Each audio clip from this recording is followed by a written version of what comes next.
모르니까 그러고 사는 거예요. 그래서 결국 한마디로 말하면 뭐예요? 속아 사는 인생. 속아 사는 인생인 거예요. 모든 사람이 그렇게 살고 있어요. 여기 계신 분 말고. 인생은 등산과 같다. 이산저산 기어 올라간다. 중간에 탈락해서 스트레스. 꼭대기까지 기어 올라가서 정상을 차지했다고 생각했는데 아무것도 아니라서 절망, 공허. 그게 인생이다 라고 하는 사실입니다. 여러분, 그렇다면 우리가 과연 어떻게 살아가야 정말 행복하고 정말 의미 있는 인생을 살아갈 수 있겠습니까? 나비가 되면 나비가 되면 어떻게 해요? 쫙 볼 수 있어요. 어느 산이 진짜 좋은 산인가? 산에는 또 산봉우리가 어느 산봉우리로 올라가면 좋을까? 그걸 미리 알고 그 산에 올라갈 수 있다라고. 근데 그걸 모르니까 헤매는 거예요. 열심히 산다고 생각하는데 나중에 후회 막심한 거예요. 여러분 성경 인물들 가운데 솔로몬에 대해서 어떻게 생각하세요? 솔로몬. 솔로몬은 뭐 지혜왕이고 굉장하잖아, 대단하잖아. 여러분 그 자체를 부정하는 건 아니에요. 그런데 저는 솔로몬에 대해서 평가를 좀 달리합니다. 어떻게 하냐면은 참 아쉬운 사람입니다. 참 안타까운 사람입니다. 왜 이럴까요? 그가 태어나자마자 왕자였잖아요. 그것도 다윗 왕의 아들. 그렇잖아요. 이거 뭐예요? 금수저를 넘어서서 다이아몬드 수저. 그렇잖아요. 이거 어마어마하잖아요. 다 있었어. 이미 있어. 모든 소유. 그래서 세계 최고의 부자가 누굴까? 인류 역사상. 솔로몬이에요. 솔로몬. 아주 여기에는 지혜로운 분들만 계시네요. 어디 가니까 록펠러 그러더라고요. 록펠러도 돈 엄청 벌었죠. 지금 또 세계 1위 부자도 있죠. 조금 왔다 갔다 사람이 바뀌지만, 근데 가치로 평가하는 솔로몬이었다는 거예요. 인류에서 가장 부자가. 그게 모든 것을 가졌던 사람이에요. 모든 것을 성취했어요. 뭐 왕인데요. 보통 한 거 아니에요. 이스라엘 나라 자체는 작은 나라지만 그 당시 주변에 국제적으로 명성이 얼마나 퍼져나가는지 남방 여왕, 스바의 왕이 사절단 데리고 예루살렘까지 솔로몬을 만들어 왔잖아요. 그러니까 요즘으로 말하면 솔로몬 때문에 한류바람식으로 이류바람이 불었고 스바의 왕이 데리고 온 뭐예요? 오빠 부대. 오빠 부대 끌고 온 거예요. 솔로몬 보고 오빠 그러고 만나보니까 더 좋아. 성전을 보고 더 좋아. 그래서 예수님은 남방 여왕이 믿음의 사람인 것으로 우리에게 복음서에서 암시해주고 있잖아요. 그런 모습을 보면 솔로몬 진짜 대단하다. 일도 많이 하고 소유도 많았고 또 굉장히 높은 권세를 가지고 있었고 게다가 쾌락. 처첩이 몇 명이라고요? 1000명. 하루에 한 명 만나서 3년 걸려요. 3년. 이건 얼마나 기가 막힌 얘기예요. 근데 솔로몬이 말년에 고백한 게 뭐예요? 깨닫고 나서 전도서를 쓴 거잖아요. 근데 전도서 1장 열자마자 1장 2절 전도자가 그렇게 뭐래요? 모든 것이 헛되고 모든 것이 헛되니 모든 것이 헛되다. 그 짤막한 한 구절에 헛되다는 말이 몇 번 나와요? 5번 나와. 5번. 헛되니 모든 것이 헛되도다. 얼마나 허무감이 컸으면 그렇게 고백을 했을까요? 내가 그렇게 이산저산 기어 올라갔지만 아무것도 없더라, 허무하다, 그 소리잖아요. 그래서 그가 결론이 뭐예요? 하루라도 젊었을 때 창조주 하나님을 기억하고 하나님을 잘 섬기고 말씀대로 사는 게 최고다. 우리는 벌써 알고 있어. 그거를 솔로몬은 실컷 살고 늙어서 알았어요. 그게 솔로몬이 대단한 사람이 아니에요, 사실은. 아쉬운 면이 있는 사람이었다는 거예요. 여기서 헛되다는 단어가 히브리 원어로 헤벨은 무슨 뜻이냐면 입김이에요. 입김이 어때요? 아직 날씨가 춥지 않아서 잘 안 보이지만 입김. 잠깐 보이다가 금세 사라지는 입김. 인생이라는 거예요. 부귀영화 권세, 쾌락 대단한 거 있는 것처럼 보이지만 세월이 얼마나 빠른지 또 다 사라지고 남는 게 없다는 거예요. 그래서 전도서 2장 11절 보면 바람을 잡는 것 같다 그랬지. 많은 걸 소유하고 성취하고 엄청난 일을 한 것 같지만 잡은 게 없어. 바람을 잡을 수 없는 것처럼 손에 잡히는 게 없더라라고 하는 거예요. 그게 솔로몬의 전도서 내용이잖아요. 그래서 그런 거만 뒤늦게 깨달아서 다행이기는 하다만 아쉬움이 참 많은 사람이다라는 생각이 들어요. 동의하시나요? 네. 그렇습니다. 그런 점에서 저와 여러분이 인생의 진리, 성경 안에서 미리미리 발견하고 얼마나 감사하고 축복된 일인지 모릅니다. 그럼 인생은 단 한 번이잖아요. 대학 입시 같은 경우는 재수, 삼수 그 이상도 할 수 있어요. 계속 도전해서 들어가면 돼. 근데 인생이라고 하는 것은 그 자체로 따지면 단 한 번이잖아요. 요즘에 그 학생들 사이에 유행하는 말이 있어요. 제필, 삼선. 무슨 말일까요? 여기 참 지혜로운 분들이 많으시네요. 막 척척 나오네. 재수는 필수, 삼수는 선택. 대학 입시는 그래도 돼요. 뭐 삼수에서 뭐 대학 들어가고 나중에 뭐 이렇게 산다고 무슨 뭐 이마에다가 삼수 써갖고 다니는 거 아니잖아요. 그래서 삼수에서 들어가면 되는 거야. 그런데 인생은 재수한테 돼요? 안 되잖아요. 단 한 번이에요, 단 한 번. 단 한 번이니까 너무너무 어려운 거야. 너무너무 중요한 거야. 근데 사람들이 그냥 막 살아. 뭐가 뭔지도 모르고 막 아무렇게나 사는 거예요. 그러다가 나중에 후회 막심하고 인생이 이거야? 이게 뭐야? 과장장 가보면요. 정말 육신적으로만 생각하면 진짜 허무하잖아요. 문자 그대로 한 줌. 요즘은 우리나라 돌아가시는 분들의 97%가 과장이라고 해요. 그래서 가서 요만큼이면 만큼 한 줌의 문자 그대로. 이거 보면서 야 인생이 이거야? 얼마 전까지 같이 있었는데 얼마 전에 나랑 마주 앉아서 대화했는데 같이 식사했는데 이렇게 된 거야. 여러분 성경에서 우리가 진리를 아니까 그렇지 진리를 모르면 인생이 얼마나 허무합니까? 굉장한 것 같지만 너무너무 허무한 거예요.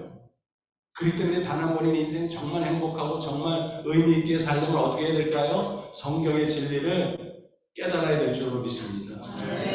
그래서 이 시간에 절대로 후회하지 않으면서 등산할 수 있는 인생의 산을 여러분 이미 알고 있지만 제가 확인차 또 정리차 말씀을 드리도록 하겠습니다. 어떤 산일까요? 크리스찬 신앙의 산. 딴 산 필요 없어요. 이 산만 올라가면 그 안에 또 다 있어. 이 크리스찬 신앙의 산에 저와 여러분 이미 올라오셨고 또 계속 올라갈 수 있기를 주님의 이름으로 축원합니다. 여러분 산에는 봉우리들이 많이 있잖아요. 그렇죠? 예를 들어서 설악산에 봉우리가 몇 개 있을까요? 700개가 있대. 700개. 그래서 여러분 많이 들어보셨잖아요. 소천봉, 중천봉, 뭐 대천봉, 무슨 뭐 장군봉, 무슨 봉 막 있죠? 그 중에 제일 높은 봉우리는 뭐죠? 일기예보 겨울 들어갈 때 제일 뭐 첫눈 왔다고 그렇게 네? 대천봉 고도 1708m 대천봉이야. 설악산에 여기 안 가보는 분 없을 거예요. 어디까지 가셨나요? 대천봉까지 가신 분 있어요? 와 대단하시네. 대천봉 갔다 온 분들 그냥 지금 딱 자랑스럽게 손드는 거 봐. 제일 높은 봉우리까지 올라갔다. 저는 못 올라갔어요. 존경합니다. 여러분 무슨 말씀이냐면 똑같은 크리스찬 신앙의 산에 가도 그 안에 봉우리가 굉장히 많아요. 나지막한 그것도 초입에 봉우리 하나 올라가고 야 나는 크리스찬 신앙의 산 올라왔어. 맞아요? 틀려요? 맞지. 뭐 틀릴 건 없지. 설악산 꼭 케이블카 타는데 거기까지 갔다 오고 나 설악산 갔다 왔다 그러는 분들 많이 봤어요. 갔다 온 거야 아니에요? 똑같이 그걸 누가 비난해. 그렇잖아요. 근데 대천봉 올라갔던 사람하고는 비교가 돼요? 에이, 너 대답을 하다고 비교 안 된다잖아요. 비교가 안 되는 거예요. 어딜 비교하려고 그래.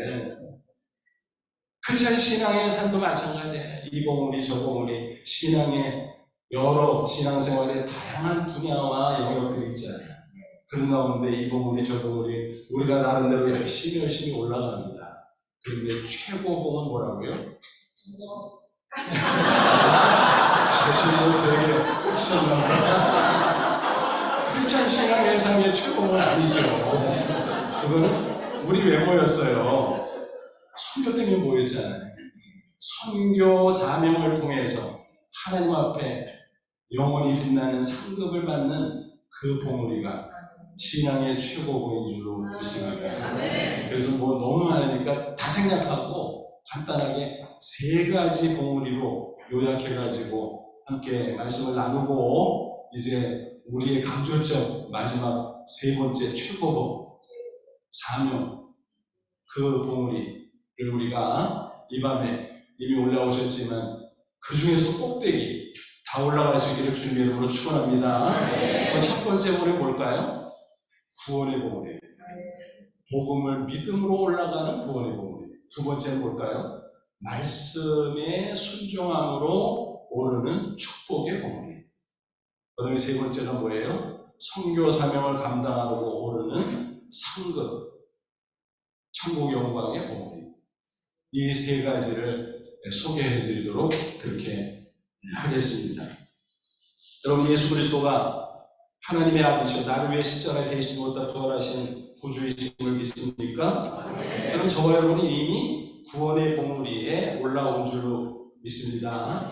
제1봉에 이미 올라와 있어요. 모든 인간은 다 죄인이죠. 로마서 3장 10절 의인은 없나니 하나도 없다. 한 명도 없다. 다 죄인이에요.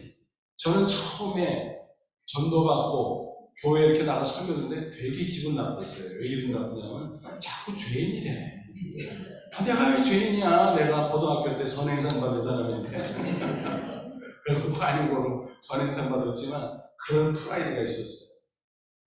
내가 그래도 착하게 살았어. 그냥 말끝마다 죄인이래. 말끝마다 회개해야 돼. 근데 그 말씀을 전할 수밖에 없어. 목사님들이. 왜요? 복음 핵심이 그거잖아요. 당신 죄인이야. 로마서 6장 23절 죄의 삭슨 사망. 육적으로 죽는 게 중요한 게 아니라 영적으로 죽고 영원히 죽는 거야. 내세 천국과 지옥이 있는데 지옥 가서 영원히 고통 가운데 영원히 사는 게 영원한 사망이야. 근데 거기서 구원받는 것은 그 원인인 죄를 해결해야 돼. 죄인이 스스로 죄를 해결할 수 있는 없어. 그래서 하나님이 독생자 예수 그리스도를 인간으로 보내주시고 또 죄가 없으셔야 되니까 동정녀 마리아의 몸을 빌어서 성령으로 잉태됨으로 죄 없는 인간으로 오셨고 십자가 사형틀에 죄 없이 대신 피 흘려 죽으셨고 그거로 끝이 아니라 사흘 만에 부활하심으로 죽었다 산 사람 한 명도 없기에 이분은 뭐야? 뭐야? 하나님의 아들이지. 그러면 십자가에 죽으신 거는 그분은 죄가 있을 수 없이. 근데 왜 죽었지? 대신 죽었잖아. 너희들 때문에. 대속의 십자가. 그게 복음의 핵심이잖아요. 그 복음을 믿음으로 받아들이면 예수 그리스도 나의 구주로 내 마음속에 내 인생에 받아들이면 그 사람은 구원받고 사망에서 생명으로 옮겨지고 하나님의 자녀 천국 백성 된 줄로 믿습니다. 저와 여러분 이미 그런 줄로 믿습니다. 그래서 우리는 뭐예요? 구원의 봉우리에 올라왔어요. 많은 사람들이 복음을 여러분들이 복음 전해야 되니까 잘 아시겠지만 조금 우리가 쉽게 설명을 하다 보면 죽는 거는 육적인 죽음밖에 우리가 모르는데 무슨 사망에 대해서 그렇게 복잡하게 얘기해요. 근데 복잡할 거 없어요. 로마서 6장에서 죄의 삭슨 사망, 죄의 대가로 모든 인간은 사망이다. 근데 이미 사망이야. 멀쩡히 살아있는데 뭐예요? 영적인 사망. 그래서 성경의 사망의 기본 개념은 뭐냐면 분리의 분리, separation. 그러니까 죄는 분리작용을 해요. 뭘 분리해요? 하나님과 인간을 분리시켜요. 또 인간과 인간의 관계를 분리시켜요. 그러니까 또 물질 세계와 인간을 분리시켜요. 그래서 갈등, 혼란. 그래서 이렇게 인생이 복잡하고 세상이 복잡한 거 아니겠습니까? 그래서 죄의 삭슨 사망 그럴 때 그거는 분리, 제일 먼저. 그래서 우리 영혼이 죄로 인해서 하나님과 분리. 그러니까 하나님으로부터 영적인 생명이 안 와. 또 기쁨도 안 와. 평안도 안 와. 그러니까 어때요? 아까 살펴본 것처럼 그 세상에서 뭐 엄청나게 성공하고 엄청난 거를 소유한 것 같지만 공허한 거야. 왜 그래? 하나님하고 단절됐으니까 이 영혼을 위해서 올 게 안 오잖아요. 올 게 안 오죠. 그래서 어거스틴이 그렇게 방탕하고 그렇게 학문이나 뭐 종교나 이렇게 섭렵하고 그렇게 헤매다가 나중에 주님을 만나고 뭐라고? 주의 품 안에 안기기 전까지 나에게 참 안식이 없었느냐. 텅 비었었다 이 말이에요. 그렇게 헤매고 다니고 좋다는 거 다 뒤지고 다녀도 이 속이 텅 비었다. 왜? 하나님하고 죄로 말하면 단절돼요. 그게 영적 사망이에요. 육체는 멀쩡히 살아있어도 이미 죄로 죽은 거지. 그러다가 육적 사망 뭐예요? 분리니까 영혼과 육체가 분리돼요. 육체는 흙으로 가고 영혼은 영원한 세계로 들어가고 죄사함받고 구원받은 자는 그 영혼이 천국에 들어가는 줄로 믿습니다. 근데 그 육적인 죽음이 끝이 아니라 그 다음 내세가 있잖아요. 천국, 지옥. 그래서 지옥은 아까 말씀드린 것처럼 그곳에 가서 영원히 고통받으면서 영원히 사는 것. 존재가 끝나는 게 아니라 이 말이에요. 육적인 죽음으로 끝나요. 어떤 사람은 그래, 죽으면 끝이. 누가 그래? 가봤어? 끝인 거 확인하고 돌아와서 얘기하는 거야? 아니잖아요. 누가 끝이래? 누가 끝이래요? 또 있대는데 내세가. 그런데 천국이 있고 우리가 죄사함 받고 구원받아 영생을 얻어 천국에 들어간다는 사실, 우리 육체까지 흙으로 들어갔다 영광스러운 부활체로 다시 살아난다는 사실, 여러분 이 복음이 얼마나 놀라운 말씀입니까? 그 복음을 우리가 곧이곧대로 받고 구원받았어요. 이게 그냥 믿어지는 게 아니잖아요. 처음에 얼마나 우리가 저항이 있었어요. 말도 안 돼, 말도 안 돼. 창조도 안 믿어지고 복음서에 나타난 이적도 안 믿어지고 말도 안 돼, 말도 안 돼. 무슨 동정녀가 뭐 아기를 낳았다고 처녀가 어떻게 아기를 낳아 살생하냐? 그따위 소리나 하고 그랬었잖아요. 저도 여러분들도. 근데 이게 다 믿어지는 거예요. 옛날 예수 안 믿을 때 그 관점에서 보면 완전 미친놈 된 거야. 그렇잖아요. 아니 어떻게 이걸 믿어? 또 그걸 위해서 평생 목사가 돼? 그리고 여기 와서 이렇게 막 소리치고 난리야. 그 완전 옛날 믿기 전에 내가 지금의 나를 향해서 평가하면 미친놈이에요, 미친놈. 그냥 믿음이라는 것 자체가 기적인 줄로 믿습니다. 그 기적의 믿음으로 우리가 구원받았어요. 그래서 일봉우리에 올라온 거예요. 그래서 마치 이런 거예요. 세 가지 사망. 영적 사망, 육적 사망, 영원한 사망은 나무가 땅 속에 심어져 있어요. 그러니까 이파리가 파랗고 꽃이 아름답게 피고, 그죠? 이게 정상이잖아. 근데 뽑혔어. 뿌리가 뽑혔어. 그러면 그 나무에 이파리가 아직 달려있어요. 꽃이 아직 달려있어요. 살았어요? 죽었어요? 이미 죽은 거예요. 왜? 뽑혔기 때문에. 하나님에게서 분리되면 이미 죽은 거예요. 그게 영적 사망이에요. 겉으로 보면 멀쩡해. 이파리 있고 꽃이 있고도 육적으로 살아있는 거지. 근데 그게 시간이 가면 어떻게 시들시들 말라버려요. 떨어져요. 그게 뭐예요? 육적 사망이지. 그러고 나면 어떻게 암흑에다가 집어넣는 거지. 그게 영원한 사망입니다. 그러니까 성경에서 말하는 사명을 아주 간단하게 처리할 수 있어요. 나무 한 그루 갖다가. 우리 인간이 그런 거예요. 하나님께 연합돼야 그게 생명인데 죄로 끊어졌어. 이미 영적 사망. 그러다가 육체가 살다가 수명 다해서 영혼과 육체가 분리돼. 육적 사망. 그리고 내세의 영원한 사망 가운데 떨어져. 여러분, 우리가 그런 비밀을 성경을 통해서 알았어요. 그런데 사망에서 예수 믿고 구원받았다는 것은 얼마나 놀랍고 감사합니까? 여러분, 천하의 대단한 사람이라고 할지라도 다 이 안에 들어가 있어요. 여러분, 그 미국의 해밍웨이 알잖아요. 노벨상 수상자고 엄청난 부귀영화, 명예를 얻었던 사람이죠. 그 사람은 나중에 어떻게 죽었는지 알죠? 그 대단한 사람이. 사냥총으로 자살해서 죽었어요. 근데 자살한 장소를 가서 보고 제가, 야, 어떻게 이런 데서 죽을 생각을 하냐? 저 플로리다주 밑에 그 키웨스트라고 점점점점 이렇게 돼 있는 그 맨 밑에 키웨스트라고, 거기 맨 밑에 그 해밍웨이 별장이고 거기서 죽었어. 그 키웨스트 거기 쭉 연결한 세븐 마일 브릿지 11km인데 그거 지금 뭐 별거 아니고 우리 인천대교에 있으니까 아닌데 옛날에는 그게 엄청난 거잖아요. 11km 쫙. 그것도 낮아, 그 불치는. 그래가지고 옆에 그 바다를 쫙 달리면 이게 내가 지금 뭐 하고 있는 거야? 그런 느낌이 들 정도로 황홀한데 그 풍광 좋은 그곳에서 어떻게 죽었지? 그렇게 성공하고 그렇게 대단하고 그렇게 유명하고 그런 사람이 왜 죽었지? 근데 그 사람이 써놓은 일기장에 그 이유가 나와 있어요. 다른 이유도 많겠죠. 가정사나 뭐요. 이렇게 써 있어요. 내 영혼이 마치 끊어진 필라멘트 같구나. 뭐예요? 내가 육신적으로 살아있지만 영적으로 죽어있구나. 아, 예수 믿어야지. 그래. 안타까운 거죠. 그러니까 세계 최고의 지성이라도 복음을 모르면 아무것도 아닌 거예요. 아무리 일자무식이라도 예수 그리스도의 복음을 믿음으로 받아들이면 구원받고 제1번 구원의 공간에 올라온 사람인 줄로 믿습니다. 저와 여러분이 그렇게 됐다는 게 너무너무 감사해요. 너무너무 감사해요. 이게 아니면 세상에서 아무리 대단한 성공을 얻어도 아무것도 무의미한 거예요. 그래서 예수님께서 마태복음 16장 26절 뭐라 그랬어요? 사람을 온천은 제 목숨을 잃으면 무엇이 유익하리요? 온천하고 바꿀 수도 없다 이 말이에요. 이 구원, 이 영원한 생명은. 믿습니까 여러분? 그래요.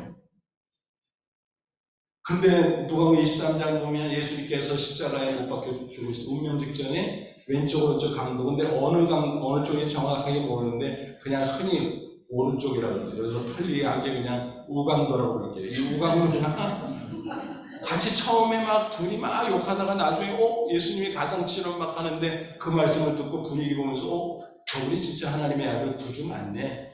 역설적으로 그렇게 깨달았어요. 막판에. 그래서 예수님께 당신의 나라에 임하실 때 나를 기억하소서. 회개하고 예수님에 대한 믿음을 고백했죠.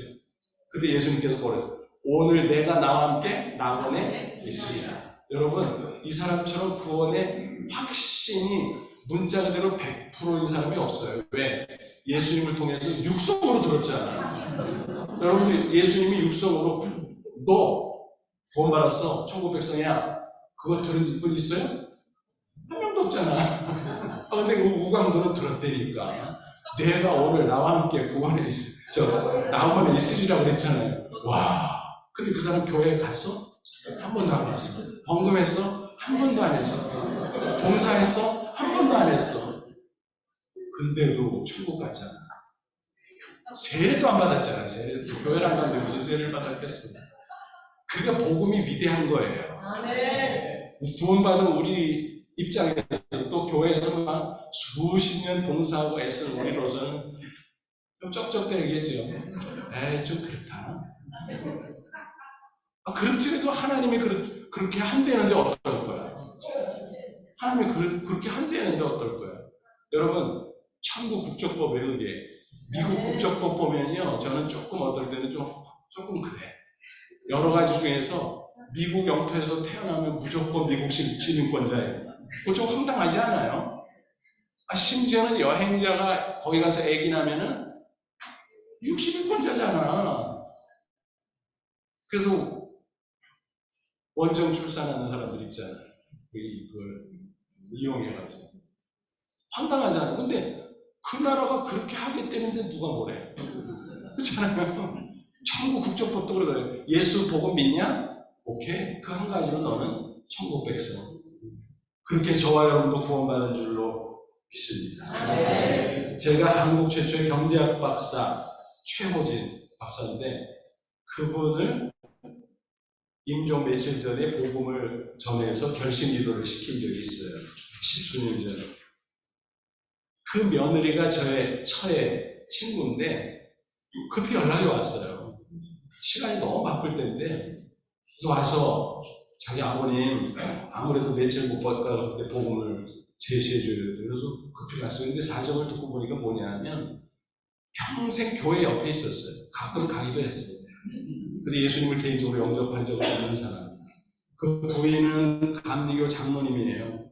그리고 이분 자체도 얼마나 지식이 많고 교양이 많은 분입니까? 그렇지 않아요? 다 알지. 다 아는 거랑 예수님을 나의 구주로 영접하는 거랑 차원이 다르잖아요. 그렇게 세월이 흘러갔는데 며칠 후가 된 거예요. 그러니까 며느리가 그걸 아니까 막 발을 동동 거리면서 야야 이 남편이 우리 교회 교인이 아니었어. 지금은 우리 교인이 됐는데 그때는 아니었어요. 그래갖고 뭐 그거는 뭐 특급으로 가야 되잖아요. 익스프레스. 그래갖고 월요일날 뭐 이렇게 시간 월요일 뭐 스케줄 많은데 이렇게 돼가지고 신촌 세브란스 갔는데 병실에 딱 들어섰는데 저를 꼬나보는 거예요. 목사가 와서 기분 나쁘다 이거지. 그런데 어르신 그러고 좀 달래야 되잖아요. 복음을 전하려면 좀 분위기를 만들어야 되니까 아이스 브레이크를 해야 되잖아요. 그런데 이 어른이 이러더니 이렇게 보면서 뭐 그러니까 우리 친구 남편이에요 목사님인데 뭐 그러니까 뭐 그러는데 별로 탐탁질 않아. 탐탁질 않아. 근데 이 어른이 게다가 보청기를 꼈는데 윙윙윙윙윙 그래서 무슨 말 하는지를 못 알아들으신대요. 그냥 분위기를 때려잡는 것이 야 이거 어떻게 강적 중에 강적이에요. 이분에게 어떻게 복음을 전해서 이분에게 어떻게 결심 기도를 시켜서 이분의 영혼을 어떻게 주님께로 인도합니까? 이럴 때는 어떻게 되냐면 번개 기도해야 돼요. 하나님 어찌하오리까? 내가 갔다 다시 올 시간도 없는데 이분 며칠 후인데 어떻게 합니까? 그 하나님이 번개 기도를 들으시고 뭐 꼭 소리로만 해야 되냐? 글로 해 글로. 눈은 멀쩡하고 잘 보이시니까. 맞네. 맞아. 그래서 간호사실로 싹 가가지고 A4용지 있으니까 이때 몇 장 줘요. 사인펜 있어 이때 주세요.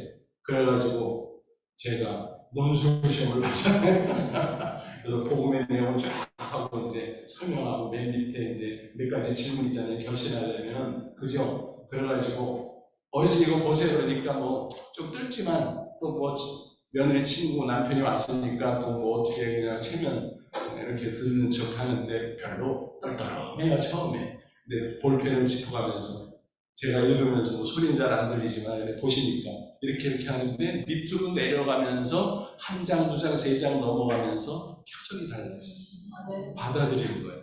그리고 맨 밑에 그 질문, 결심 질문 하니까 고개를 끄덕끄덕. 그리고 나중에 아멘 그러더라고요. 그럼 어르신 결심 기도문 그 밑에서 써놨어요 내가. 이대로 하면은 예수님 마음속에 오셔서 하나님의 자녀되고 죄송하지만 저도 그렇고 어르신도 그렇고 언제든지 빠르고 늦고 차야지 세상 떠나잖아요. 그럼 영혼이 어디 가겠어요? 천국에 가셔야 되겠죠. 헛헛헛헛. 그럼 결심기도 합니다. 따라서 하세요. 했어요.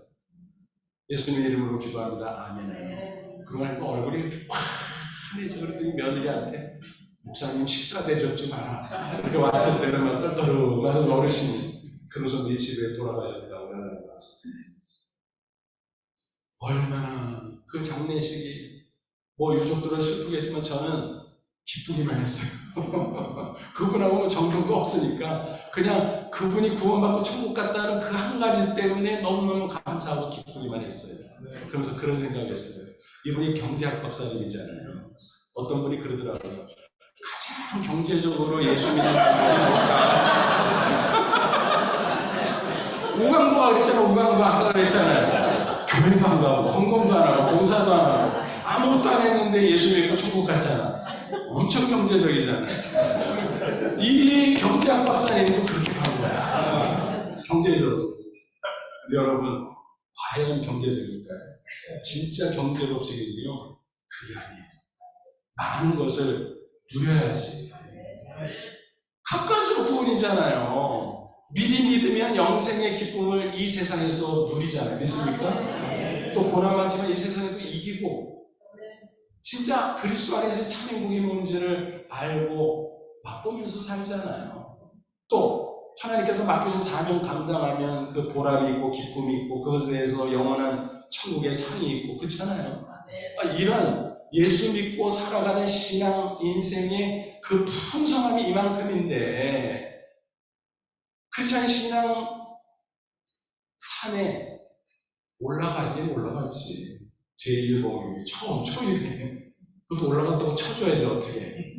하지만 남은 봉우리가 이렇게 많은데 높은 봉우리가 아쉽죠. 이걸 어떻게 경제적이라고 말할 수 있겠습니까? 비경제적 신앙생활이지. 진짜 경제적 신앙생활은 하루라도 미리 예수 믿고, 하루라도 미리 깨닫고, 하루라도 신앙 진리 깨닫고, 하나님이 주는 축복도 풍성하게 누리고, 하루라도 빨리 사명 깨닫고, 그 사명을 위해서 열정적으로 충성하고, 그 하나님 앞에 칭찬받고, 어차피 우리가 다 천국 갈 텐데, 이 땅에서는 끼케야 100년 안팎이잖아요. 그러나 천국은 뭐예요? 영원 무궁이잖아요. 여기서 광나는 게 좋아요? 저기 가서 광나는 게 좋아요? 저기 가서 광나는 게 좋지. 그렇게 되시기를 주님의 이름으로 축원합니다. 그래서 둘째 봉우리는 뭐라 그랬어요? 둘째 봉우리? 축복의 봉우리. 말씀에 순종함으로 올라가는 축복의 봉우리 그랬어요. 여러분 성경은 뭐예요? 인생의 매뉴얼이에요. 그래서 복음으로 듣지만 복음 외에도 말씀이 많잖아요. 뭐 해라, 뭐 하지 말라 이런 말씀. 그 말씀을 그대로 지키고 순종하면서 살면 인생의 매뉴얼이기 때문에 우리의 인생이 복돼요. 아름다워요. 풍성해요. 그러니까 말씀대로만 살면 돼요. 우리가 이 땅에서. 여러분 우리가 가전제품 하나를 사도요. 그냥 습관적으로 박스 딱 뜯어서 떼고 박스 안에 매뉴얼 집어넣어서 버리는 그런 사람들이 있죠. 그러다가 조금 쓰다가 고장나면 그럼 어떻게 되지? 헤매. 찾으면 이미 없어. 어디 가야 돼? 어디 고치러 다닌다 그러고 돈 뭐 쓰고 괜히 그러는 거죠. 미리 매뉴얼 봤으면 어떻게 돼요? 포장도 잘 안 내고 기능도 그냥 뭐 요즘 기능이 얼마나 복잡하고 다양해요.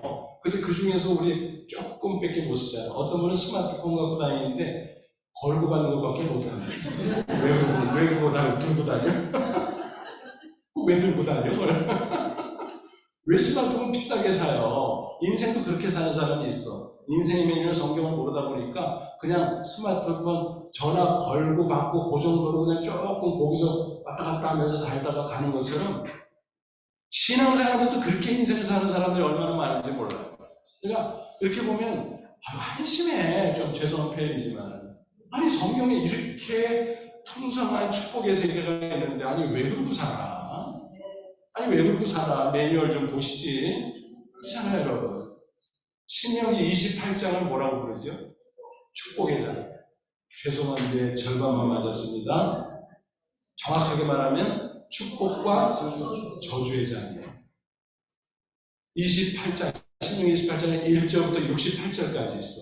근데 1절부터 14절까지는 축복의 메시지, 15절부터 68절까지는 저주의 메시지. 분량으로 보면 거의 1대4. 어느 쪽이 많다고요? 저주의 메시지.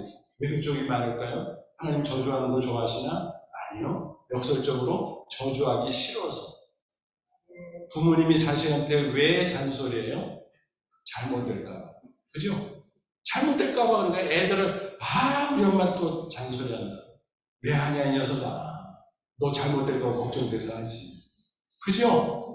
근데 그때는 몰라. 나중에 커서 알지. 그래서 자기 자신하면 또 그래 잔소리. 그럼 또 우리 엄마 또 잔소리한다. 너 잘못될까봐 이 말 그러는 거야. 자기 부모님이 자기한테 해줬던 얘기 똑같이 반복하고 있지.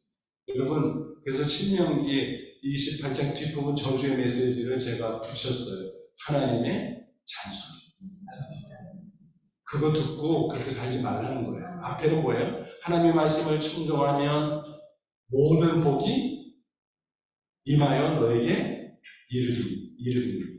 복이 이른다 그랬어요. 근데 이른다는 게 이 영어 성경을 보니까 너무 재밌는 단어로 보여요. 킹제임스 버전은 overtake 하죠. 쫓아가서 딱 잡는 거야. 복이 따라와서요 나를 막 잡는데 뭐 싫어할 것도 없지만 야 싫어야 그래도 막 계속 따라온대. 그 다음에 NIV 성경 같은 컴패니 동반한대. 딱 붙어가지고 그냥 동반한대요. 어떻게 하면요? 말씀에 순종하면 잘 듣고 순종하면. 그러니까 말씀에 순종하면 그냥 막 따라오는 거예요 저절로. 믿습니까 여러분? 그래서 그걸 비유로 설명하면 말씀에 순종하면 우리에게 뭐가 생겨요? 축복의 자력이 생겨요. 축복의 자력. 옛날 어렸을 적에 말굽 짜서 끈에다가 매가지고 이렇게 그냥 다녔어요. 그러니까 고쳐요. 깡통 이렇게 촉촉촉촉 붙어. 그러면 한참 가다 묵직하면 그냥 들어가지고 떼가지고 자루에다가 넣어서 팔면은 엿은 나와 그래요. 엿은. 막대자석에 아니면 제주도 말굽자석에 묶어가지고 뭐가 있기 때문에 그래요? 자력이 있으니까 촉촉 붙어. 여러분 말씀에 순종하면 우리에게 축복의 자력이 생기는 줄로 믿습니다. 제 친구 중에 장로님이 계시는데 윤여표 장로님이라고 이분은 그 시각청장 최장수 하시는 분이에요. 이명박 정도. 그리고 그 충북대 교수하다가 충북대 총장, 대전대 총장, 남은 총장 한 번도 못하는데 저는 있습니다. 우리 친구들 중에서 참 뭐 돈 더 많이 번 친구들도 물론 있지만 그냥 이렇게 볼 때 야 진짜 잘 됐다. 어떻게 저렇게 잘 됐을까? 그런 친구의 대표적인 케이스인데 이분의 얘기를 간단하게 해드릴게요. 정말 말씀대로 사는 게 축복의 자력이라는 거예요. 정말 무슨 뭐 돈 밝히고 출세 밝히고 그런 분이 아니에요. 너무 착실하고 근실한 사람인데 서울대 약대를 나왔는데 대학교 2학년 때 무슨 직책이 있었냐면은 서울대 총불교 학생회 부회장. 굉장히 높은 자리에 있었어요. 그러니까 1년 지나서 3학년이 되면 서울대 불교 총학생회 회장. 그런 대단한 분이었어요. 그런데 2학년 때 부회장 때 친구가 책을 하나 던져주고 갔어. 기분 나빠. 그 책이 뭐였을 거예요? X플로 74. 기억나세요? 비둘기랑 그 집회할 때 CCC에서 이렇게 큰 책자에서 거기에 뭐 사형리도 있고 성령 충만 받는 거, 뭐 전도법 뭐 이런 거 훈련시켰잖아요. 그거를 딱 던져버린 거야. 그래가지고 이게 예수 책이잖아. 기분 나빠갖고 확 던지려다가 문득 떠오르는 생각이 지피지기면 백전불태라. 기왕 이렇게 된 거 기독교 좀 알면 뭐 좋지. 내년이면 내가 이래봬도 불교 총학생 회장 될 텐데. 그래가지고 보자. 딱 펴놓고. 보는데 이상해. 이 마음이 막 이상한 거예요. 막. 변했어요. 그래서 너무 이상해. 그래서 그 친구한테 연락해서 야, 내가 좀 마음이 이상하다 그러니까 막 설명해. 야, 수련회 있는데 같이 가볼래? 며칠만 시간 내는데. 그러니까 이게 너무 이상해서 이거 해결해야 될 것 같아서 CCC 옛날 그 충청도 미루나무 숲에서 할 때예요. 그때 가서 개인 기도 시간에 막 비가 미루나무 숲에 쏴 쏟아지는 가운데 예수님을 개인의 부주로 영접했어요. 네. 그러고 나서 얼마나 열심인지 나중에는 뭐 간사하고 막 하여간에 CC에서도 뭐 굉장히 중요한 역할들을 많이 했는데 이 친구가 배경이 뭐냐면 대전고등학교 출신인데 아버지가 돌아가시고 장남이야. 호르몬이는 밑에 동생들이 4명인가 5명인가 그래요. 그런데 대학 다니면서 아르바이트 해가지고 그 생계를 다 책임졌어. 동생까지도 다 공부시키고 그러니까 대단한 거죠 인간적으로. 너무 고생도 했지만. 근데 하나님이 축복해주기 시작하는데요. 이제 약대 졸업하면 약사 되잖아요. 약국 아르바이트, 가정교사 아르바이트 하고 그러면서 뭐 석사 논문 쓰고 박사 논문 쓰는데 다른 사람들은 연구실에 아주 있어도 연구 그 실험 결과가 나와야지 뭘 하지. 근데 이 친구는 막 아르바이트하고 온 동네 다 다니고 주일날 교회 가고 뭐 CCC 가서 뭐 주중에도 맨날 뛰고 막 그러고서 와서 허겁지겁 와서 연구실에 따와갖고 실험실에 따와가지고 실험을 하면은 결과가 딱 나와. 딱 나오고. 그런데 박사학위 논문 갖고 와서 저한테 주면서 야, 자기 되게 빨리, 제일 빨리 받았거든요, 박사학위. 그 간증을 하는 거예요. 내가 시간이 없잖아, 아르바이트하고 막 그러라고. 근데 쏟아다니다가 CCCL 때문에 막 쏴돌다니다가 실험실에 따와서 실험하면 결과가 딱 나오고 그랬다. 이런 거예요.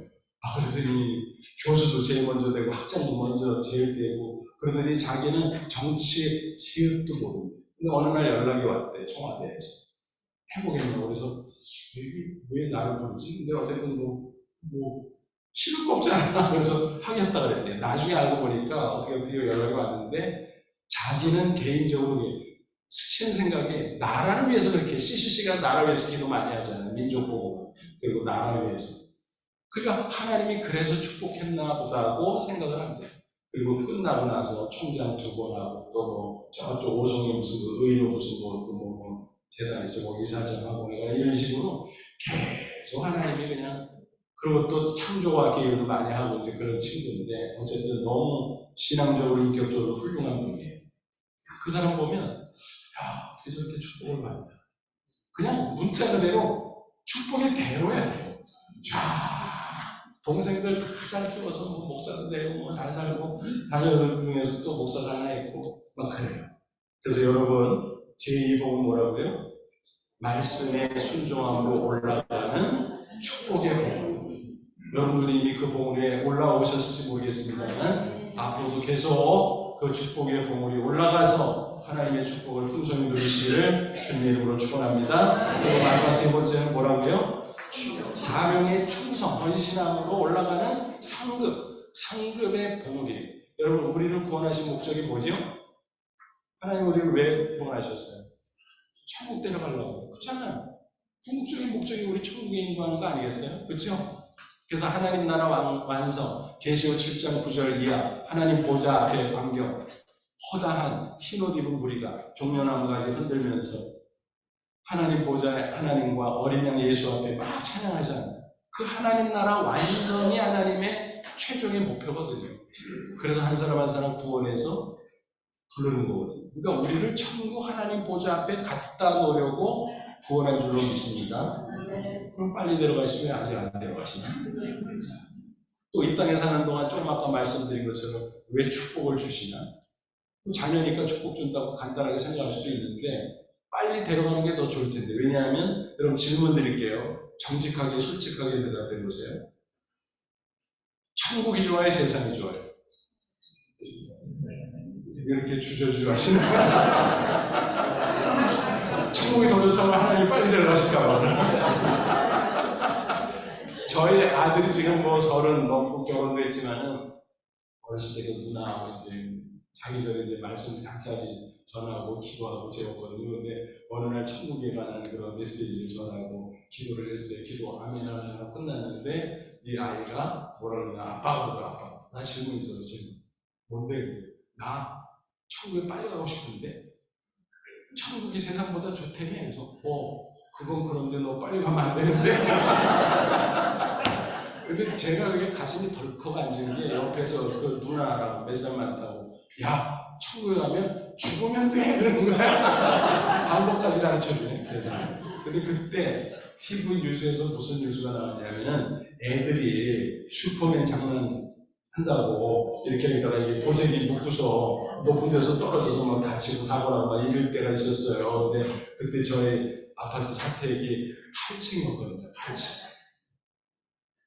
그리고 가끔 가다가 아래 내려온다고 의자 놓고 창밖에 이렇게 내려가고, 그래서 몇 번 야단친 적이 있었거든요. 그게 이게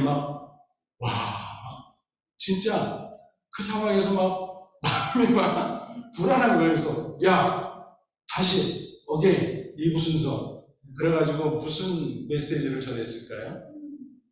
하나님이 당장 천국에 데려가지 않는 이유, 공부를 해야 되는 이유 뭘까요?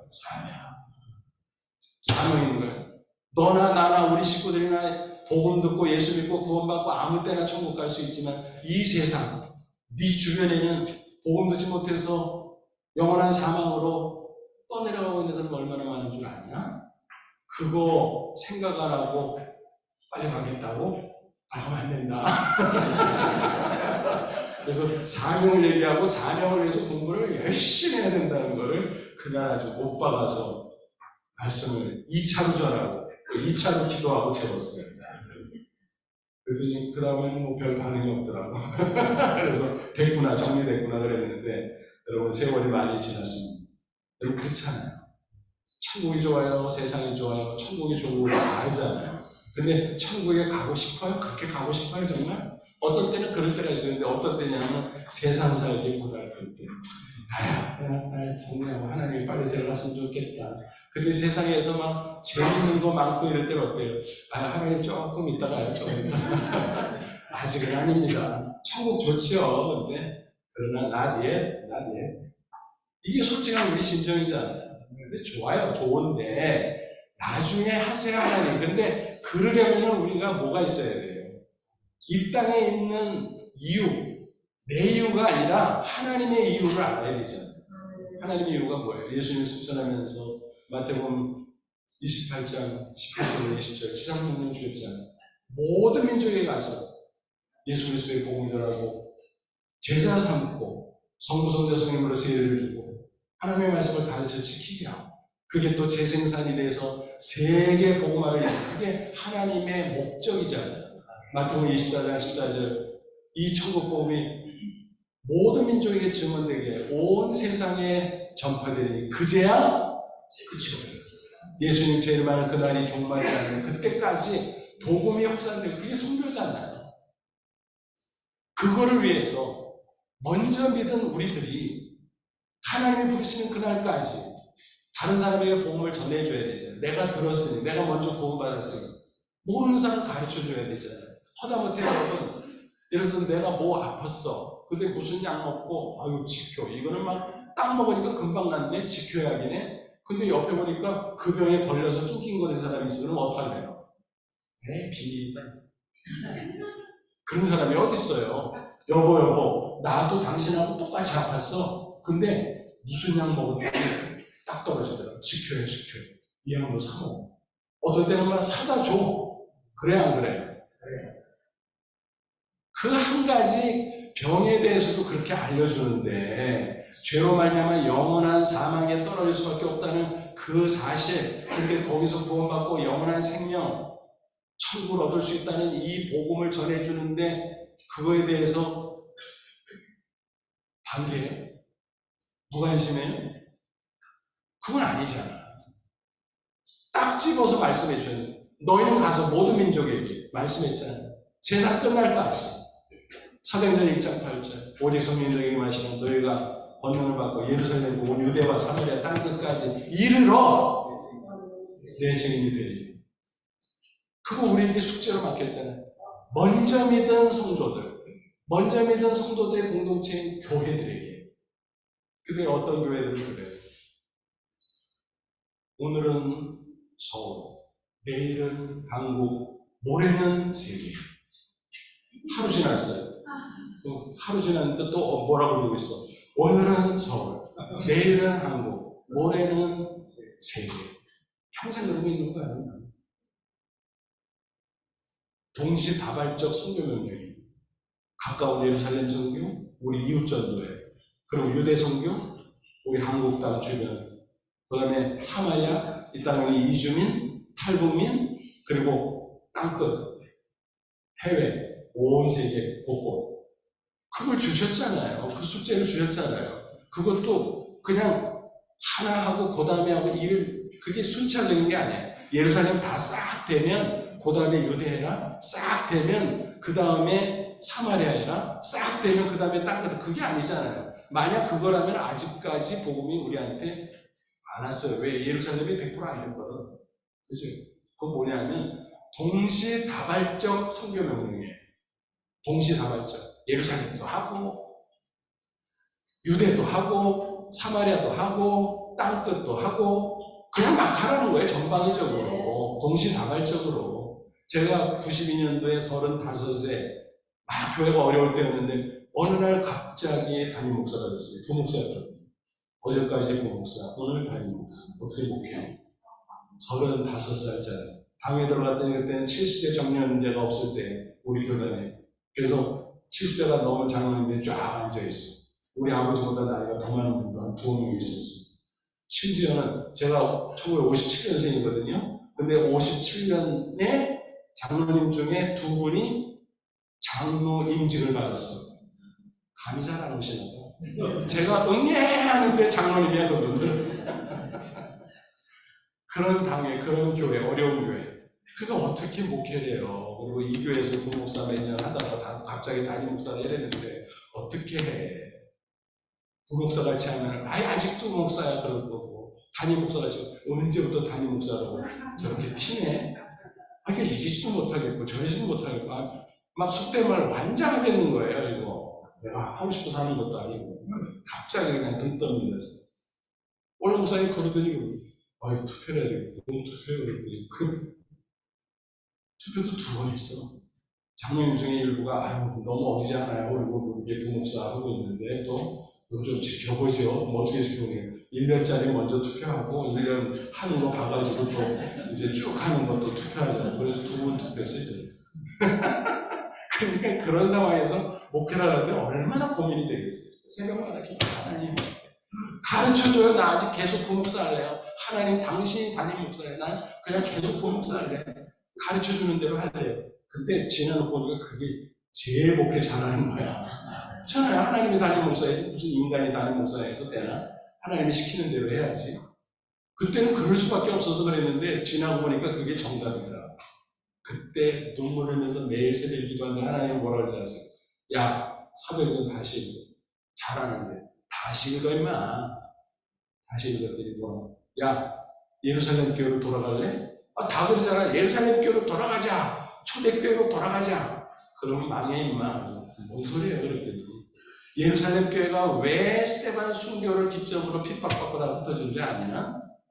선교 안에서 그래. 예루살렘 안에서 유대인에게만 복음 전환 끝났잖아. 그러니까 사도행전 1장 8절 명령 받고도 그런 거예요. 베드로를 필두로 모든 사도들, 초대교회 예루살렘 성도들이 그냥 그 안에서 자기들끼리 좋다고 잘했지. 누가 잘못했대나? 근데 자기들끼리 한 게 그게 잘못이지. 그걸 막 책망하는 거예요. 그래서 나중에 이제 다 약하고 안디옥 교회였죠. 안디옥 교회. 안디옥에서 거기 흩어져서 안디옥까지가 유대인들이 유대인에게만 복음을 전하고 있어요. 이런 그쪽 가서도 거기서 유대인만 골리에서 전도하지 옆에 있는 이방인은 거들떠 보지도 않아. 세상에 그러니까 얼마나 이 선교관이 잘못됐나 알 수 있죠. 근데 무명의 사람들이 아프리카로부터 저쪽으로부터 와가지고 이방인에게도 전하니까 안디옥에서 이방인 중에서 예수 믿는 사람이 막 생기는 거예요. 그 소문이 어디까지 갔어요? 예루살렘 교회. 근데 사도행전 10장에서 고넬료를 통해서 베드로를 변화시켰잖아요. 베드로가요 이방인 집에 가지도 않았어 그때. 근데 무슨 선교를 해? 근데 자기 보자기 환상 받잖아. 고넬료 환상 받잖아. 고넬료가 사람 보냈잖아. 맞춰보니까 이걸 안 가면 큰일 나겠어. 그래서 조심조심 이방인 고넬료 집에 문턱을 넘어서 문턱 안 넘거든요 유대인들은. 그러니까 사도들도 예수 믿고 이미 구원받고 이제 교회가 세워졌는데도 이방인들에 대해서 이렇게 담쌓고 있었던 거예요. 그 문턱을 안 넘어가는데 할 수 없이 넘어간 거야. 너무 강권적으로 하나님 역사하니까. 근데 고넬료가 사람들 장등 모았는데만 성령이 임하고 난리가 났으니까 그때 뭐라 그래 베드로가 야 이방인도 성령이 임하고 이방인도 예수 믿네. 그걸 인지하느냐. 그걸 인지 알았어. 사도행전 1장 8절에 말해준 게 은재인데. 그러니까 핍박받고 그러니까 하나님이 사방으로 흩어놓지. 스스로 안 하면요 하나님이 강제로 흩어요. 밥 슈브렌이라는 그 선교신학자가 있는데 우리 선교한국대에 와서 말씀을 전해주는 그 사람 책 보면 이런 말 했어요. 사도행전 1장 8절 안 지키면 8장 1절 됩니다. 8장 1절 뭐냐? 스데반 순교 이후에 다 흩어져 버렸잖아. 핍박을 피해서. 그러니까 여기서만 있으면 그러면 흩어져서 다 흩어버린다는 거예요. 그리고 베드로 박사예요. 그래서 사도행전 10장 고넬료 만난 이후에 베드로가 바뀌잖아요. 그걸 뭐라 그래요? 선교적 회심이라 그래요. 그러니까 예수 믿어도 선교 모르면 아직 깜깜한 거야. 선교적으로 깨어나야 돼. 그게 선교적 회심이에요. 선교 사명을 알아야 돼. 베드로가 그때 이방인에게도 복음 전해야 되겠구나. 그걸 그때 알았어. 다행이지 늦게는. 이미 그런 작업을 해놨기 때문에 안디옥에서 막 예수 믿는 이방인들이 생긴다는 걸 듣고 야 안 되겠다. 사람 파견하자. 누가 갔어요? 바나바가 하는데 막 얼마나 예수 많이 믿는지 사람들이 손이 딸려. 그래서 누구 데려왔어요? 사울. 고향에 가 있는 사울 데려다가 둘이 막 학교에서 생긴 게 뭐예요? 안디옥 교회. 안디옥 교회 리더십 거기 보세요. 13장 1절 2절 쭉 보면 리더십 다 있어. 하얀 사람, 노란 사람, 검은 사람 다 있어. 다국적 다민족 교회. 그리고 최초의 이방인 선교사로 사울, 나중에 바울 됐습니다만 사울과 바나바를 선교사 파송하잖아. 그로부터 1차, 2차, 3차 그리고 사도 바울의 로마 선교회, 그게 사도행전 내용이잖아요. 그러니까 너무 성경적으로 분명한 걸 재확인시켜주면서, 야, 너 지금까지 사도행전 읽었어도 헛읽은 거야. 봐라, 그 줄기를 봐라. 예루살렘 교회 틀렸어. 다른 건 잘했는데 선교 안 했잖아. 틀렸어. 그러니까 안디옥 교회는 바나바를 통해서 예루살렘 교회 좋은 거 다 벤치마킹하고 플러스 선교. 그거 예루살렘 교회 따라갈래? 안디옥 교회 따라갈래? 어느 교회로 돌아갈래? 계속 예루살렘 교회로 돌아가자고 그럴래? 아니면 안디옥 교회로 돌아가자고 그럴래? 답이 나왔잖아요. 그래서 그때 제가 만든 캐치프레이즈는 예루살렘 교회를 넘어 안디옥 교회로. 예루살렘 교회도 잘한 거 있으니까 그거는 포함하고 넘어가야 됩니다. 예루살렘 교회를 넘어 안디옥 교회로. 그래서 그때부터 선교적 교회가 쭉 된 겁니다. 근데 여러분, 이 선교사님이 얼마나 중요하면 오늘 본문, 뭐 거의 끝날 때가 다 되는데 본문을 보는 거예요. 나는 선한 싸움을 싸우고 나의 달려갈 때는 주 믿음을 지켜서 이제부로 나를 의의 멸관이 예비되었으므로 주곧 의로우신 재판자는 그날에 내게 주실 것이면 내게만 아니라, 그러니까 우리도 포함되어 주의 나타난 제 이름을 선포하는 모든 자에게. 사도 바울이 빌립보 3장 보면은 엘리 중에 엘리트잖아요. 귀족이죠, 율법 박사죠, 로마 시민권자죠, 대단한 사람이. 근데 왜 그거 배설물로 다 버리고 사방팔방 다니면서 누가 반갑게 맞이해? 핍박이 기다리고 감옥이 기다리지만 그 돌아다니면서 예수 보고 예수 믿으라고 외치고 다녀요. 그게 사명이니까. 사명 받았잖아요. 다메섹도에서 예수님 만나고 나서 아나니아를 통해서 전달받았잖아요. 복음의 그릇으로 도구로 쓴다고 하나님께서 말씀하셨어요. 그 사명. 그리고 자기가 무엇보다 이 복음을 받고 나니까 너무 좋은 거야. 그 전에 추구했던 세상 거는 다 배설물이야. 아니, 돈이 배설물이에요? 우리 안 버리고 주머니에 싹 놓고 다니는데 배설물 아니잖아. 그건 뭐냐면 복음의 가치하고 비교해보면 그 정도 수준밖에 안 된다는 거지. 세상 권세, 세상의 함락, 세상의 지위, 세상의 모든 것들 다 그렇다는 거야. 그러니까 바울이 그거 버리는 게 너무 쉬웠어. 어려울 게 없어. 이렇게 차이 나는데 이거 선택하지, 이걸. 그렇잖아요. 이게 뭘 어려워요. 이렇게 차이 나는데. 그래서 복음을 통해서 자기도 기뻐하고 사람들에게 이 복음을 전해주는 거, 주님이 주신 이 사명을 감당하는 게 너무 기쁘고 보람있고 감사하고, 그래서 순교를 각오하고 복음을 전하다가 드디어 로마 감옥에서 순교를 앞두고 있는데 마지막 유언적 서신으로 디모데후서를 기록했는데 마지막 부분에 이 말씀이 나와요. 내가 지금까지 선한 싸움 싸우고 나의 달려갈 길, 인생의 사명의 길을 완수했다. 그리고 믿음을 지켰다. 믿음이 제일 중요하잖아. 사명보다 믿음으로 구원받는 게 우선순위잖아. 내가 구원받은 것처럼 내가 복음을 전하고 내가 신앙의 선한 싸움 싸우고 나의 달려갈 길 선교 사명 다 감당했다. 그러므로 나한테 남은 거는 뭐예요? 천국이요. 또 주의 앞에 설 때 의의 멸류관. 그 멸류관이 너무 빛나고 너무 영광스러워서 그는 순교를 앞두고 있지만 하나도 두렵지 않았습니다. 하나도 두렵지 않아요. 여러분, 우리 태평의 시대에 예수 믿어서 우리는 뭐 핍박 개인적으로 받지만 시대적으로 그렇게 크게 안 받잖아요. 우리가 사는 한국 상황에서는. 다른 선교지에 있는 분들은 그런 상황이 아직 여전히 있지만, 그리고 우리 뭐 예수 믿는다고 또 복음 전한다고 감옥에 가도 아니잖아요. 사실 우리는 너무 쉬워. 근데 그렇게 핍박, 순교의 위험이 있어도 이게 너무 좋으니까, 복음이 너무 좋으니까, 복음을 전하는 사명이 너무 귀하니까 그거를 각오하고 하는 거예요. 매 맞아도 하고 감옥에 갇혀도 하고 죽인다고 해도 하고. 그래서 바울이 그렇게 살다가 그렇게 영광스럽게 천국 간 줄로 믿습니다. 네. 여러분, 우리가 예수 믿으면 구원받고 다 천국에 가는 줄로 믿습니다. 근데 천국에 가서 심판을 받는데, 정죄의 심판 말고, 죄값 치는 정죄의 심판, 그거 지옥 가는 심판 말고 우리에게는 상급 심판. 고린도후서 5장 10절. 우리가 각각 그리스도의 심판대 앞에 선다 그랬어요. 그 심판대 헬라어 성경 원어로 뭐냐면 배마예요, 배마. 근데 배마가 여러 가지 뜻이 있는데 그 중에 하나가 뭔 줄 아세요? 시상대. 고대 올림픽 있잖아요. 선수들이 우승하면 나와서 월계관 받잖아요. 멸류관. 시상대 와서. 그것처럼 시상대에 서면 의의 멸류관을 받을 거다. 그게 상급 심판이에요.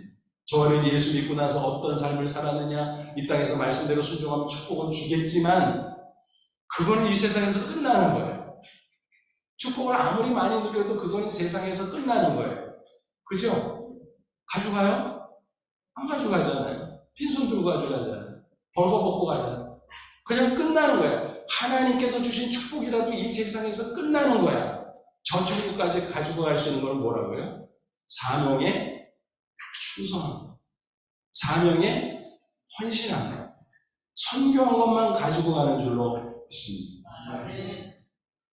그래서 저와 여러분이 이 자리에 있는 거예요. 저도 뭐 괜히 이런 얘기해서 좀 쑥스럽고 죄송하긴 하지만 제가 선교회에서 이렇게 부탁하면요 스케줄이 바빠도 어떻게 해서 거의 가급적 가요. 왜냐하면 제 자리에서 할 수 있는 게 이거니까. 지역교회 목회자로서. 그래서 아까 말씀드린 92년에 담임 목사가 되는데 선교를 해야 되는데 하나님한테 물어보니까 하나님이 다 하나하나 열어주는데 그냥 나중에는 등 뒤에서 막 내밀어. 야 빨리 해. 그래갖고 막 선교가. 그 당시에요 선교 다 몰랐어요. 심지어는 원로 목사님도 뭐 선교 몰라요. 한번 선교지 보내드리고 갔다 와서 그때는 한 달에 한 번씩 설교하셨는데 설교 제목이 뭔 줄 아세요? 가오라. 뭔 얘기예요? 가서 보고 좀 깨달아 이 사람들아. 장로님들도 갔다 오더니 막 그중에 이런 장로님이 있었어요. 막 이북분인데 막 검소가 몸에 뱄으니까 교회에서 종이 한 장 가지고 막 교회를 너무너무 사랑하는 어르신이지. 근데 새파란 목사가 또 부목사를 있다가 하루아침에 담임 목사가 된 목사가 당회에서 뭐 선교하자고 그러니까 그런 걸 왜 합니까? 이런 반응이 그분뿐만이 아니라 태반이 그랬어, 태반이. 근데 그분은 이제 말씀을 잘 하시는 분이니까 이제 반대하는 말을 이제 서슴없이 하셨지. 근데 저를 굉장히 아껴주셨어요. 그러면서도 아닌 건 아니니까 당신 입장에서는. 그래서 젊은 목사가 뭘 몰라서 그러는데 돈을 그렇게 헤프게 쓰면 안 돼.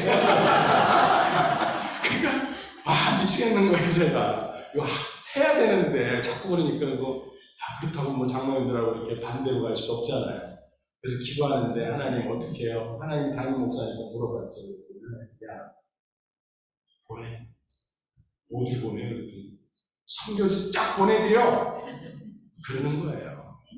그때 사실 이미 청년들이 막 선교 열기로 막 올라왔어요. 근데 이렇게 올라오려면 이게 위까지 올라가기가 참 어려워요, 이게. 위에는 냉랭하고 아래만. 그러면 심한 경우는 선교하다 교회 갈등 나는 거 많이 보셨어요? 그런 경우 있어요. 한쪽에서 선교하자고 한쪽에서 그런 걸 왜 하냐고 그러고 막 싸우거든. 좋은 거 하는데도. 청년들은 막 떠보져가지고 난리인데 이위에는 냉랭하고 해프다 그러고 왜 그런 걸 하냐 그러고 막. 그러니까 내가 중간에서 얼마나 힘들어요. 하나님은 또 계속 아니요 교회로 그러는데 그래가지고 기도했더니 하나님이 보내. 그래서 어디요? 그랬더니 선교지를 싹 보내. 그래서 원로 목사님 갔다 오고 장로님들 갔다 오고 근데 조금 아까 말씀드린 그 장로님 왜 예쁘게 그런 거 하냐 그랬더니 장로님이 갔다 오고 바뀌었어. 또 갔어요. 또 바뀌었어. 어떻게 된지 아세요 그분이? 선교지 교회를 세우고 아프리카 차대에 세워서 멀리 못 가서 당신이 세운 교회당과 학교를 못 가서 학교 세우고 제가 동영상으로 찍어서 다 보여주고 너무 기뻐하시고 너무 선교 할아버지가 됐어. 선교 탁탁 잡게 생각하더라고요.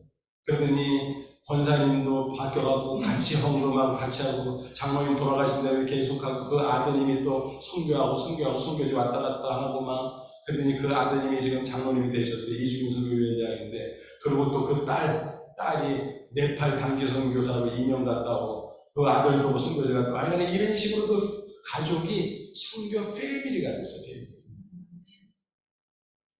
너무 기쁜 거예요. 야 이걸 내가 왜 몰랐나. 안 가르쳐줘서 그랬지. 그래서 교회에서 가르쳐줘야 돼요. 깜깜하게 평생 신앙생활에서 몰라요. 일봉우리 올라가서 깔짝거리다가 그냥 가. 다행은 다행이지만. 겨우 2봉우리 그냥 언저리 왔다 갔다 하다 그냥 가. 3봉우리가 있는데, 4명의 봉우리, 3급의 봉우리가 있는데, 얼마나 안타까워요. 이 영광을 깨달은 여러분 존경합니다. 계속해서 이 제3봉, 4명과 3급의 봉우리 열심히 끝까지 오르시기를 주의 이름으로 축원합니다. 한 분의 얘기만 드리고 말씀을 마칠게요. 안수 입사님인데 이분은 아까 우철이 선교사님이요. 제가 성함 틀리지 않았죠? 이분은 60세라고 하셨는데 이분은 57세. 유아세리 교인인데 57세에 입교했어요. 그림을 그려주세요. 유아세리 교인인데 입교를 57세에 받았다고요. 이제 파악이 되셨어요? 사연은 그래요. 어머니가 유아세리라고 평생 얼마나 기도했겠어요. 근데 이 아드님은 이제 군인이었는데 IT 기술자야. 그 군대에서 컴퓨터 IT 그쪽이 먼저 발달됐잖아요. 인터넷 통신 뭐 이런 게 그거 사업하신 분. 그래가지고 미국의 뭐 유수한 통신회사들 거래. 그분 패스포트를 한번 받더니 미국 거 출입국 도장 찍히게 막 팍팍팍팍 찍은 거. 여권이만 너덜너덜대고 그냥 빡빡하게 앞에서부터 미국 스탬프가 팍팍팍팍 찍혀. 야, 저기 이런 패스포트도 있냐? 그런 분인데 이분의 주식은 뭐였냐면은 맥주였어요. 밥을 안 드시고 밥을 안 드시고 맥주만 이만큼 쌓아놓고 맥주만 마시고 그랬어요. 또 사업하고 사람은 좋은데 하여간에 그러셨어요. 신앙 없으면 아무것도 아니지 뭐 사람 좋아봤자. 근데 이분에게 위기가 왔어요. 뇌종양이 생겨서 뇌 수술을 받게 됐어요. 요즘은 뭐 그냥 간단하게 하기도 하잖아요. 근데 그때는 이 뇌를 절개했거든요. 병상에서 수술대에서 눈물을 흘리는 거예요. 어머니가 천국 가실 때도 유언을 했는데 그 유언도 지키지 않고 유아세대 교인인데 자기가 그래서 하나님 살려주면 내가 제대로 예수 믿고 제대로 신앙생활할게. 다행히 치유가 됐어요. 그때부터 우리 교회 나와가지고 얼마나 하나님 예배나만 참 새벽기도, 금요기도회, 수요기도회, 구역예배, 남전도회, 뭐 여전도회는 빼고 남자분이니까 하여간에 싹 참석하고 또 몇 분이 그냥 또 거기 우리 교회 그쪽 국립도서관에 있어요. 거기 가서 막 토요일이면은 막 젊은 사람들한테 복음 전하고 막 나중에는 전문인 선교 훈련도 하고 GPT가 있잖아요. 그거 받고 그래가지고 본인이 이제 IT 기술로 이제 그걸 도구로 해가지고 전문인 선교한다고 훈련 싹 마치고 교회에서도 파송받을 준비가 됐는데 폐암이. 근데 그분은 너무 열심히 온 교회가 진짜 안타깝게 안 되게 기도했어요. 저도 마찬가지. 치유가 됐어요. 근데 선교를 나가기 전에 다시 재발이 돼요. 그래서 가시면서 유언의 편지 한 장을 저한테 나눠서 제가 코팅해가지고 제 책상에 넣어두고 있어요. 자주는 못 보지만 어떤 때는 생각나면 꺼내서 다시 봐요. 세 가지가 있어요. 첫째, 감사. 많고 많은 교회 가운데 신방폭의 멤버가 되게 해주신 하나님 감사합니다. 구원받은 은혜, 이 교회 통해서 신앙생활 잘해서 감사합니다. 그다음에 두 번째, 그때는 우리 선교 초기였어요. 지금 뭐 선교에 대해서 반대하는 사람은 간첩이기 때문에 저희 교회 안에서 선교에 대해서 반대를 못해. 속에서 못마땅해. 선교에 관한 거는. 근데 그때는 초기니까 본인은 막 불타고 또 막 선교를 하긴 하는데 아직 냉랭한 사람들이 좀 많이 있었거든, 주변에. 그러니까 목사님, 제가 떠나는 해 우리 신방교회를 21세기 안디옥교회로 만들어 주시옵소서. 셋째, 우리 아들 재욱이 선교사로 파송해 주세요. 청년인데. 근데 그 아들이 신학하고 선교사가 돼서 지금 키르기스탄에 가 있습니다. 오래됐죠, 그래서. 그거를 제가 지켜줬어요. 저는 그분 장례식 때요. 목사가 잘 장례식 인정하면서 이게 공적인 자리니까 슬퍼도 좀 잘 자제를 해야 돼요. 자제가 안 돼요. 저부터 막 엉엉 울었어, 장례식을 치르면서. 지금도 눈물 나려고 그래. 교인들도 막 여기저기서 훌쩍훌쩍 그런 분이었어요. 교회 건축하는데 제가 농담으로 우리 기왕하는 거, 우리 헌금해서 잘 합시다. 이렇게 성도들한테 얘기를 하면서 농담. 그때는 제가 새까맸어요, 머리가. 목사들이 건축하다가 머리가 휘어진다고 고민 많이 해가지고 같이 저 머리 쉬지 않게 해주세요. 그리고 이제 조커를 한번 한 적이 있어요. 그랬더니 그 말을 받아가지고 당신이 제일 먼저, 사실은 사업하는 분이라 현금이 좀 그런데도 싹 어떻게 해가지고 딱 제 앞에 갖다 놓고 목사님 이거 제 정도에 전달해 주면서 목사님 머리 힘 안 됩니다. 그래서 내가 먼저 가져왔습니다. 그리고 선교지에 또 어떤 때 태국 같은 데 교회 당진들하고 단둘이 간 적도 있었어요. 팀으로 간 적도 있었어요. 그러니까 그분은 뭐 이래저래 신앙 안에서 정이 많이 들었어요. 그렇게 물었어요. 그렇게. 그러면서 문동문도 선교 집회할 때 그분이 항상 생각나요. 여러분 그분은 직접 선교사로 가지는 못했어요. 근데 그 이상으로 다 하고 가셨어요. 제가 볼 때는. 다니엘서 실장에서 많은 사람 오른 대로 인도한 자는 하늘에서 별과 같이 빛납니다. 세상의 별은 다 쓰러지는 거예요. 그러나 천국의 별은 영원히 빛날 줄로 믿습니다. 그분 빛날 것으로 저는 확신합니다. 천국에서 만나면 얼싸안고 서로 빛나는 모습을 보면서 감격스러워 얼마나 좋을까. 그런 소망을 가지고 오늘도 부족하지만 선교적 삶, 선교적 목회를 하고 있습니다. 아무튼 오늘 귀한 분들 만나서 너무 반갑고요. 이제 오늘 말씀대로 신앙의 최고봉 이미 진입하셨어요. 그러므로 꼭대기까지 올라가면서 하나님의 마음을 시원케 하고 승리하는 영광스러운 인생이 되는 여러분 다 되시기를 주님의 이름으로 축원합니다. 기도하겠습니다. 하나님 아버지 감사합니다. 귀한 분들 한 분 한 분 모아주셔서 시니어 성경학국대 컨퍼런스 갖게 해주셔서 감사합니다. 신앙의 최고봉에 올라 마음껏 성교하고 마음껏 기쁨과 보람을 누리고 마음껏 축복을 누리고 저 전국에 있을 때 주께서 예비하신 면류관 받는 모든 분들 되게 해주옵소서. 예수님의 이름으로 축복하며 기도하옵나이다.